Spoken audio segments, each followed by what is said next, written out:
Have y'all seen the TikToks where the people are wanting to challenge themselves to make enough money on TikTok to buy something like a Tahoe or a Yukon or Suburban or go on a big vacation or something like that? And I love that. I think those goals are awesome, but I just had a thought that I wanted to throw out there. And keep in mind, this is coming from someone who's been through a little bit more life than the girls that I've seen that have these goals. So let's say you're saving up for a new Tahoe. I'm assuming that Tahoe is probably going to cost about $85,000. But let's just say 80 to use round, even simple numbers.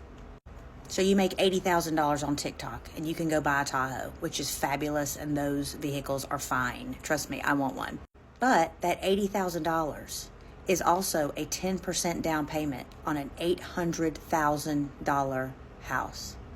Now, 10% of $800,000 is $80,000, and that's a lot of money, but you still have a very high house note if you do that. So let's just say that you use that $80,000 as 20% down payment on a $400,000 house. Maybe you could do that. Maybe that makes more sense. Or if your market has $300,000 houses, like mine does. They're great houses. We live in a smaller southern town, and we can get a pretty nice house for $300,000. That's 27% down on a $300,000 house. So in that example, our house note would be about $1,500 a month if we took that $80,000 and bought a $300,000 house. The house will almost always appreciate. The house has tax benefits. The house doesn't have to be your own primary residence. You could buy a rental house and rent it out.